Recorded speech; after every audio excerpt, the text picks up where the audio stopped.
So I think we will get started. So good morning, everyone. Welcome to today's Unified Commerce, which is the second in our webinar series. David Gore is Head of Industries at BJSS. He is due to host the session today, but he's having a couple of technical issues. So Tim Larkham, my MD at City, is going to help us out on this one. The session is being recorded and there's going to be plenty of opportunity towards the end to ask any questions. So please do use the Q&A functionality. Anything that we don't get through today, we will be doing a follow-up session. So do please keep sending stuff in. And without further ado, I will hand over to Tim and Nick on today's session. Thank you, Karen. Good morning, everybody. As Karen explained, I'm Tim Larkham, the MD for C2 here in the UK. And I had the pleasure of doing the first session out of these three sessions on Unified Commerce. So today, I'm going to introduce you to Nick Fletcher from Raffle. Delighted to have Nick here today. And Nick is the head of digital experience there. And same as last time, we're going to hear 15-20 minutes from Nick, and then an opportunity for panel discussion and Q&A at the end. So a big welcome to Nick, and thank you very much for taking part in the second session. Morning, Over to you, sir. Morning. Thank you. So for those of you who aren't familiar with Raffle, Raffle was founded in 2004. We're based in London, and Raffle's higher purpose and mission is to make cycling the world's most popular sport. Over the last 15-16 years, we've done that in a number of ways. We've done that through technical apparel for cyclists, discerning cyclists perhaps, that's been ridden to victory at the highest levels of the men's and women's sports. So, victories at the Tour de France and likewise in the Women's Pro Tour. We've done that through physical in-person retail at our stores, or clubhouses as we call them, and through our community, which is the Raffle Cycling Club, which has 15,000 global members who join together and ride as a community and connect digitally through the Raffle Cycling Club app. My role at Raffle is not quite a typical e-commerce role, as you might expect from a brand. I oversee all of the holistic customer experience through our digital means. So that's the website at raff.cc and through the Raffle Cycling Club members app. So making sure there's the right balance of all of the key parts of the Raffle proposition, which are very simply commerce, so the products, community, the Raffle Cycling Club, and the content. As soon as, from the very inception of the brand, we've been telling stories about the sport as a way to drive interest and kind of the credibility of the products and the backstory behind them. But probably before content marketing was really a thing. And so as someone who came to the brand 4.5 years ago, that was one of the key things that drew me in. And I'm excited to be kind of helping to shape that as we move forward. It's a super exciting brand. And obviously over the last few months, we've seen cycling as the cycling industry has obviously blossomed, not without its challenges, but we've definitely been very fortunate to be placed where we are, with lots of people taking up cycling. So I guess before the session, we had a few kind of talking points. I thought that one of them to touch on today was, we've seen a huge amount of new customers come in over the last few months, way beyond our expectations, which is always nice. And I think that offers us a really interesting conundrum. We see our customers twice a year in aggregate. And that either coincides with one of the two things: new seasons, which we launched in spring, summer, and autumn, winter, or a peak trading event such as a sale, but also seasonality around people shopping for lightweight gear in the summer, and then moving into sort of jackets and things in the winter. And so when we look at how our customers are behaving, we're still very much on that early curve. We don't yet know, as we get towards the end of the summer, whether all these new customers will continue to shop with Raffle for that second purchase and beyond. So one of the questions that invariably comes up is what do you expect from lifetime value and the engagement with our customers and ultimately some of our club members? And it's probably too early to tell at the moment, but we've got a lot of there's a lot of things that we do that are beyond just the retail, and it was okay. I'll probably just talk a little bit about those so that we can share some of the learnings there. So obviously we spoke a lot about the content that we produce. We've been doing it, in tremendous volume ever since I was aware of the brand, and it's really a key part of what we do. So we recently launched a new set of cycling eyewear, so glasses for racing, for more leisurely rides, and for kind of off-road and gravelly rides. And beyond just this is the the technical USPs of the product. We also went out on location and shot some rides in San Francisco. This is obviously a little while back. But behind the scenes, there's a real storytelling aspect to the brand. And so we went behind the scenes on the shoot, exploring where the riders were riding, obviously all tying it back to the credibility of the product and how the products enhance that riding, but taking a very different approach. And that means that for some of our activities around kind of conversion rate optimization or customer experience optimization, as we tend to call it, there's a lot more interesting levers that we can try to shape around how does that content feed into commerce, how does commerce feed into the content. All those three pillars of the business, we really try to think not just like there is content, there's commerce, and there's community. It's like, how do all three of those key strategic pillars play into every other part of the proposition? So and we're still very much in the early days of tying those things together more cohesively, and that's arguably my role. But we've got a lot of opportunity there. So yeah, I think that probably introduces Rafa. Is there anything you wanted to kind of grill me on from that, Tim? No, I think it's really clear. I think when we spoke previously, I love this idea of the community, the content, and the commerce. And as you said, within your role, how you bring those three things together. We might just ask you about, is there one out of the three that you would pick later? But I think it's really clear that, and again, we'll come back to some of the links in the first webinar. But for me, that whole message around community, content, and commerce is super clear in terms of what your focus is in the business and how you bring those things together. Yeah, I mean, to pick up on that, could I pick a favorite? Well, honestly, no, because depending on the mindset of the customer at any given time, that's more important to the customer. So, when people are looking very functionally for something, there's a case of, okay, so they're in the shopping mindset. How does content reinforce that? How does the community tie that in? But if they're looking for something to inspire them, that's the content side of things. It's like, okay, it depends on literally what is the outcome we're trying to drive for our customers, and that kind of probably shapes which is more important. And that's a typical product manager's answer of, well, it depends.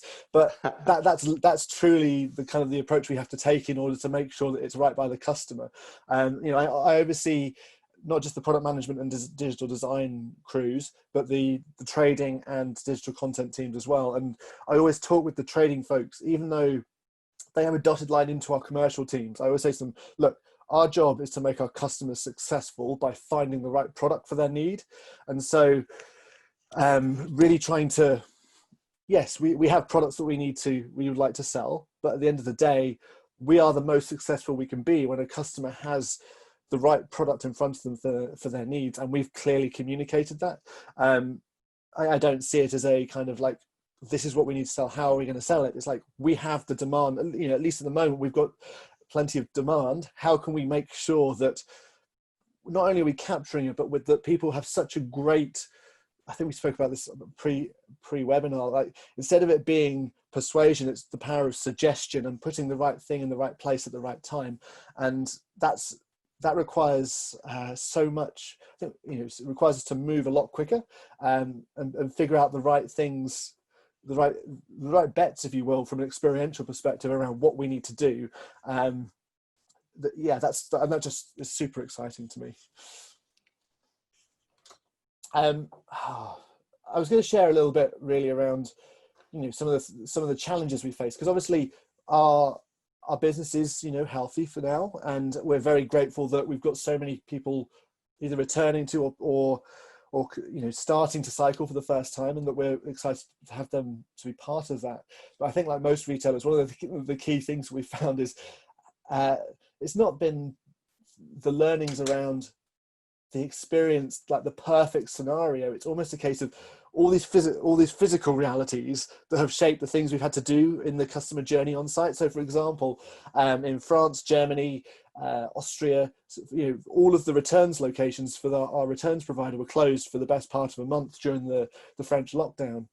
And you kind of get into these scenarios where they're not even like edge cases. They're just like, they seem so improbable that no one will be able to return something.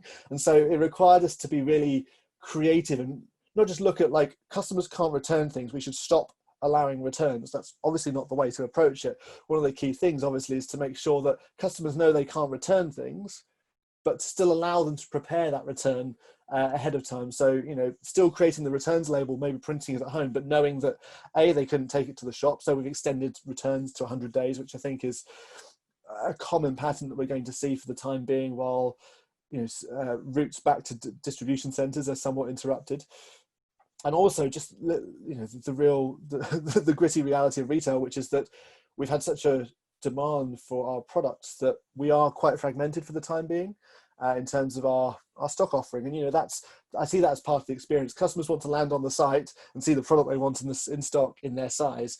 And thankfully our supply chain teams have been incredibly nimble and responsive. And we've brought forward quite a lot of stock, which we would have planned to launch later in this, probably in autumn, winter actually. But at the same time, you know, managing, like optimizing the presence of our products when the key products that people are looking for are not in stock is it's one of those things that you don't necessarily prepare for, and the teams have had to just respond accordingly.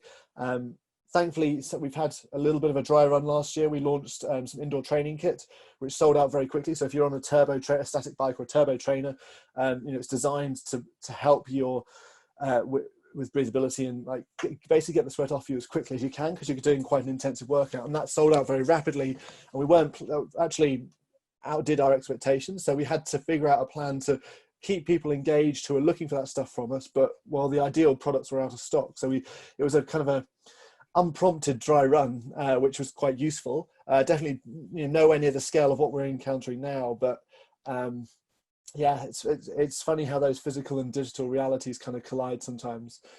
Yeah. Yeah, Nick, just a quick question. You know, when we spoke before, and in the last session, I spoke about this kind of secret formula for brands around, you know, a clear focus on who their consumer is, which then drives this feeling of community, but then having a really compelling and consistent point of view, which again, I would argue is Rafa has that. And then it's about the relentless execution, you know, of that message to that community. But we also, you know, I think we mentioned that I'd invented this fourth column to this, which was around the leadership style that had come in. So originally I had those three, and then I said the fourth pillar was around this leadership style. And I talked about this kind of, I used the Patagonia example as the benevolent dictatorship, which is that kind of strong leadership that supports all those things we just mentioned. And even if there is a storm, they still keep pushing through.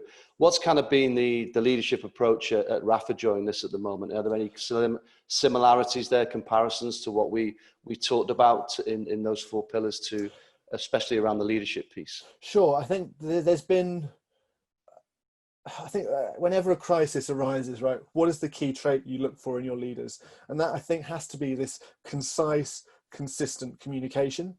Again, the 3 C's it comes back to, and you know, as things started to develop, you know, there was a lot of scenario planning at the LT level. That's, you know, my boss and the rest of the C-suite, and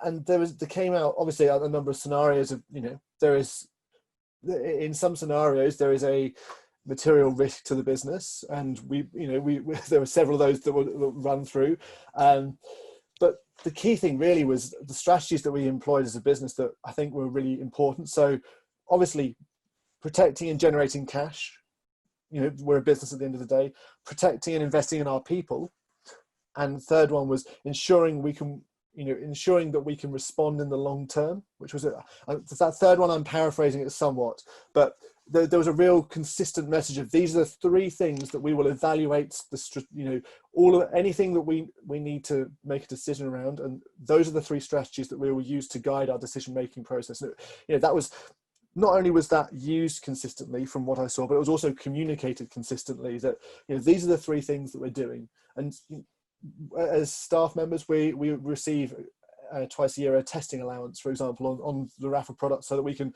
help test them. You know, we're wearing the latest kit, and that we can, you know, continue to ride our bikes.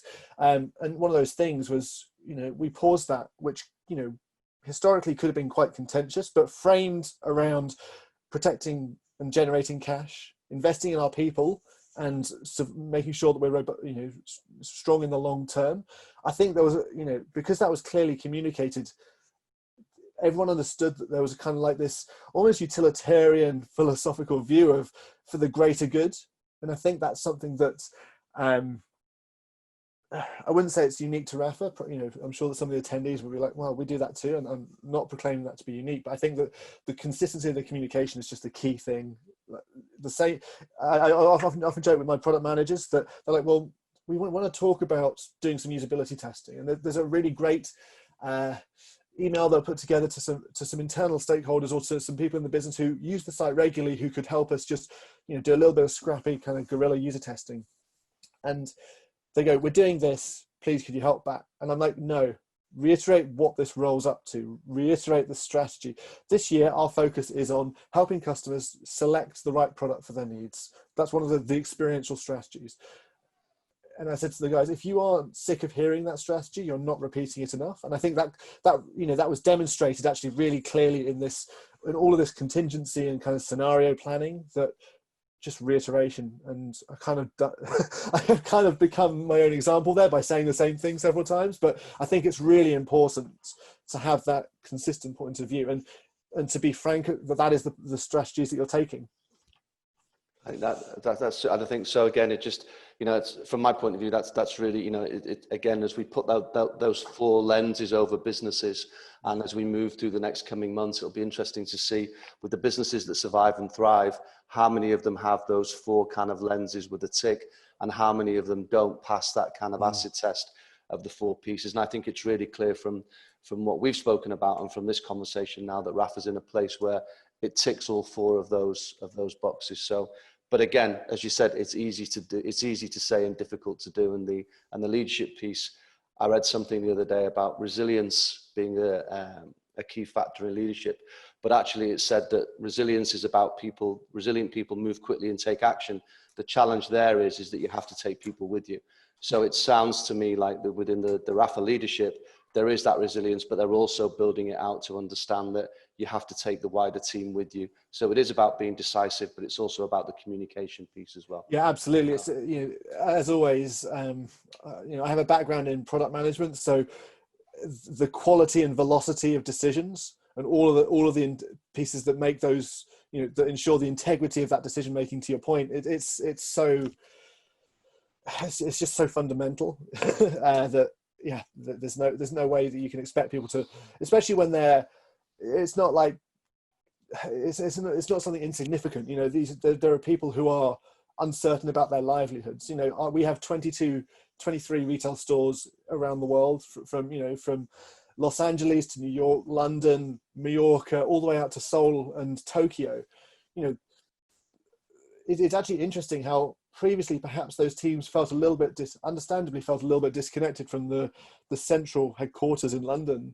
And I think that we had to, you know, by all of us being remote, that improved the communications, and therefore everybody knowing that everyone was getting the same communications. There was no in-person conversations. Everyone was getting the same communications across the entire organization through being remote. That actually, I think that probably helped everyone feel a lot more reassured. And it probably, I know that for my team, we've definitely had to kind of consider how do we communicate in this over the last 16 weeks now. Yeah. Neil, just a quick question. One of the questions come in from the from one of the audience, and again, it's I kind of want to call this out because it's a question around you know, with the increased participation in cycling from lockdown. What have you done with the marketing budget? Have you got an increased focus on it in terms of the activation, and how are you using that marketing budget to convert new customers to the brand? So it's a conversation about what's been your approach on the marketing budget as you've seen participation increase and more customers join your club. So interestingly, my role is kind of unique in that I don't have a marketing aspect of it. So I'm going to just talk very kind of high level because I'm definitely not the perfect person to talk about it, shall we say. But I think there's definitely been a realization that we should be doubling down on how we how we engage with these people who are new to cycling, or who are perhaps not necessarily new to cycling but have cycled but are now, you know, much more engaged with the sport. You know, we don't go straight in for the new to cycling market specifically. That's one of the things that it's a someday maybe kind of conversation. There's our key target is the core engaged cyclist. We use that as, that's the marketing persona, if you will. And there are definitely plenty of people who, I think there's a brand piece who are maybe like, who are brand rejectors, or that we need to approach, and there's definitely a time and place for doing that. But yeah, we've definitely had to explore, you know, do we double down on digital marketing, because there's a golden opportunity perhaps at the moment. And as we roll into sort of, as I said earlier, you know, we've got a key test really for us as we come into the winter months is, do customers continue to ride? Do we see continued demand for people who want to ride? And also there's there's definitely a kind of a weather conundrum that we have to tease. There's also, you know, socioeconomic things like, do people have as much disposable income as we roll into a potentially troublesome economic winter? Not in the kind of philosophical mind, but literally, like, just because it happens to be the winter season. But, you know, there's a lot of questions there that we can't necessarily look ahead and answer. So yeah, there's definitely a case of, while we have this demand, we do need to make the most of it, and for a raw commercial lens, but also, you know, it's a golden time to support people who want to do more cycling. So we've just tied up with the British Cycling #ChooseCycling campaign. There's a couple of key initiatives across the industry at the moment, and the Choose Cycling initiative is the one that we have started to help support. So we've run a few billboard ads. We've got a story on the Raffle website that people can read on how, you know, how we believe it's really important to encourage that. And I think that there's a lot more that we can do to support people cycling to work. But at the same time, I say cycling to work because that's an easy trope to fall into, but, you know, there's a key, like, if people do start to go back to the office, and definitely there are more people going back, I think we'd probably all agree that there's, I don't know, there's opportunity, but there's also some, you know, people might not be showering at the office, they might not be allowed to shower, you know, all this great infrastructure that exists to help people cycle to work might not yet be ready for that to be open because of the health risks. So on the flip side, I was doing some usability research last week, and one of the people we were talking to was saying that, you know, actually I might well be cycling more this winter, but and I'll probably cancel my gym membership because I'm not comfortable going to the gym. I'm not sure that it's safe. So that's a nice thing to hear, and it's definitely something that at the back of all of our minds was like, is this a behavior that we might see manifest itself? And then to have that, admittedly only one usability interview, so, you know, it's always margarita of salt with that, but there's definitely an interesting truth there to play out. I hope that answers your question, Neil. I'm sorry that I can't be more specific, but yeah, there's it's not quite my world to talk in the specifics around the marketing and activation budget. I think that, you know,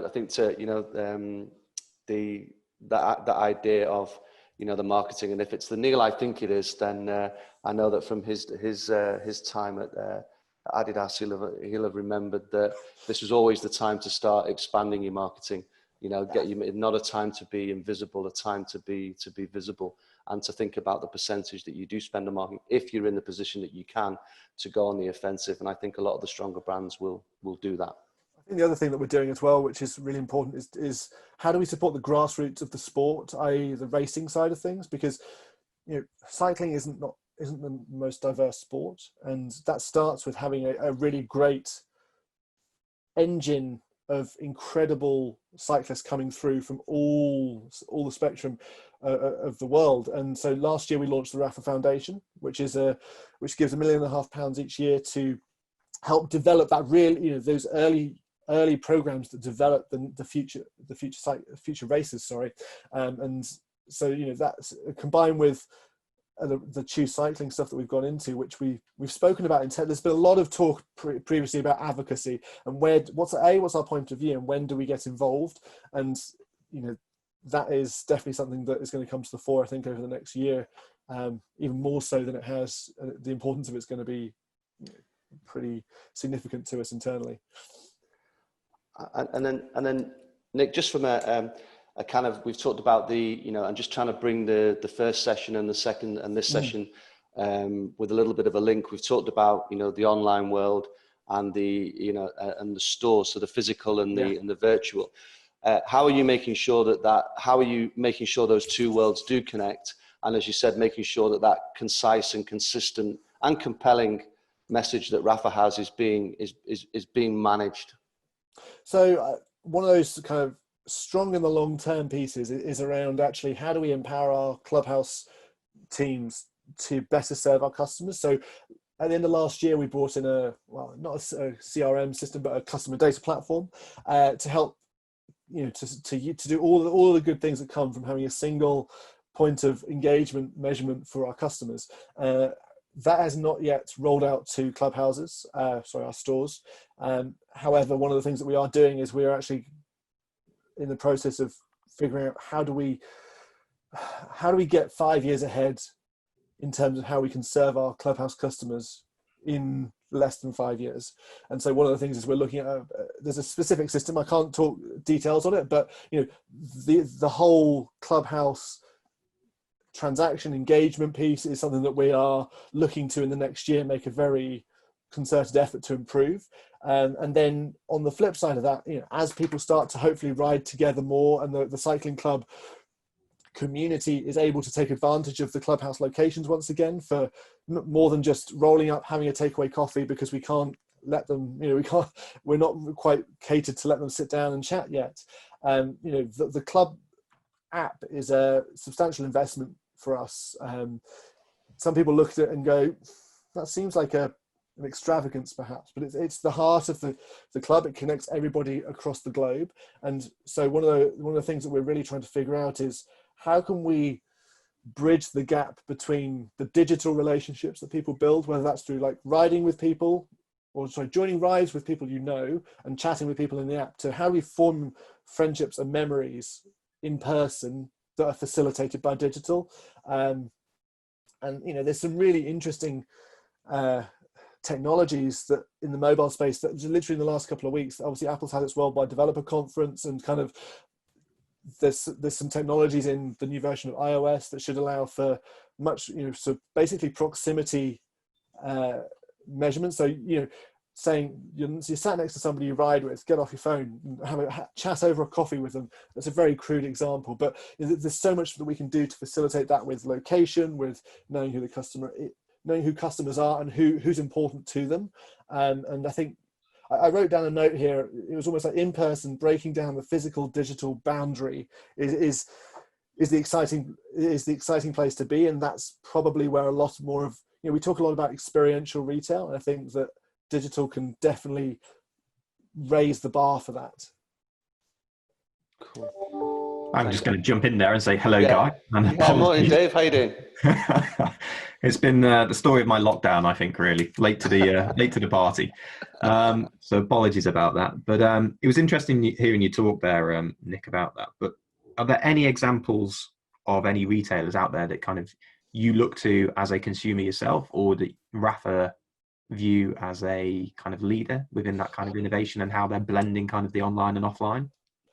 Yeah, it's a tricky one, because I take quite a pure digital look at it. So one of the key brands that I love as a customer, and I bought three pairs of their shoes, is Allbirds, the Silicon Valley darling. The experience is just super, super slick. It's really subservient to the customer need, and you can just see the little, I think earlier on we were talking about kind of, there's not the persuasion, but the power of suggestion and the subtle difference between them. And they do a really good job of that when you buy a pair of shoes, where you put a pair of shoes in your basket. There's like, hey, look, you've got a pair of merino sneakers. Here's the right size socks. Just choose your color. Like it just takes away all of that decision tree that you need. It's like, oh, which size do I need? And they're still pretty, I'd argue, pretty nascent in kind of like the the physical to digital world. They've got a couple of stores in London, and it all ties together. Like, you know, my purchase in the store appears in my online account, which is, you know, which is enough for now.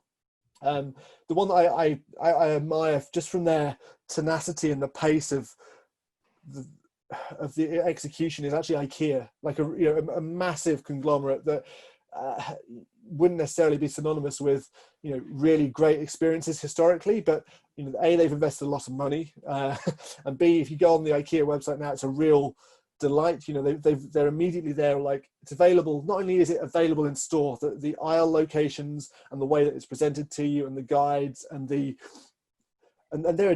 adoption of little things like doing an at-home living room appointment with a specialist or something like that. You know, that's front and center on the homepage, and, you know, that's bold. I like it when you see bold statements like that. It's like, look, we've doubled down on this. We're investing it in the long term.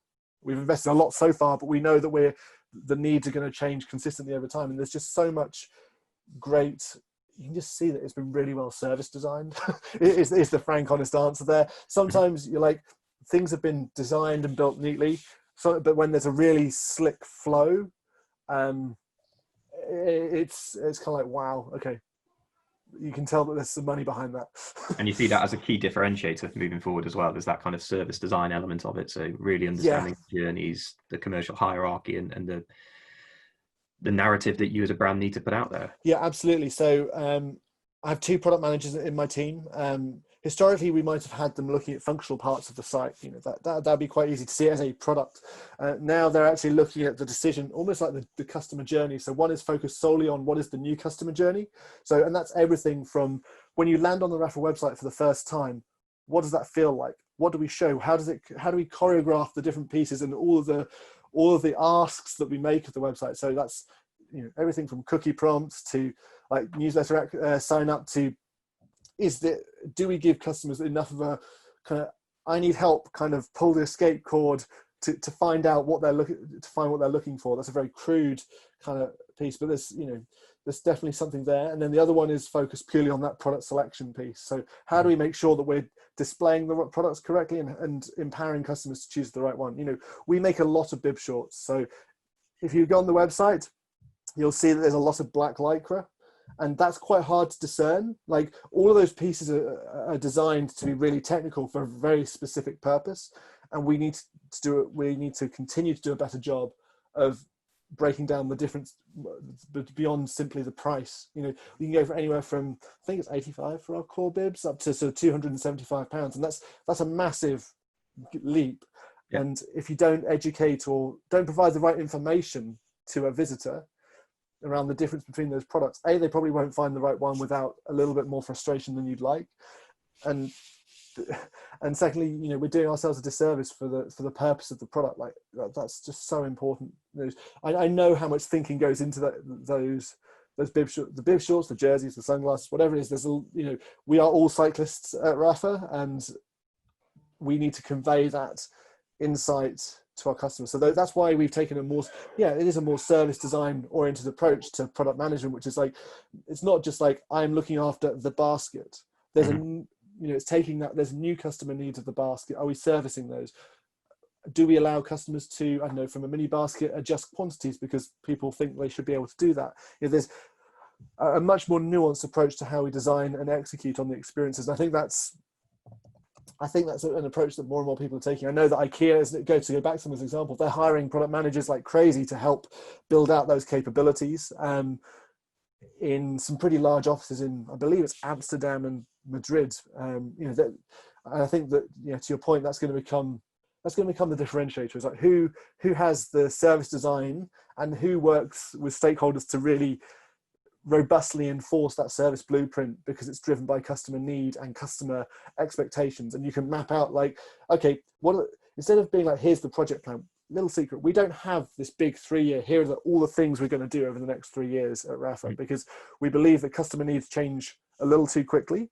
And we also want option value around at the end of a quarter. We don't want to be saying, we promised feature X, even though it's not the most valuable thing. And so again, having that service blueprint and knowing, to be clear, we're still in the very forming stage of that, like figuring out where all the skeletons are, even at the moment, is the key thing.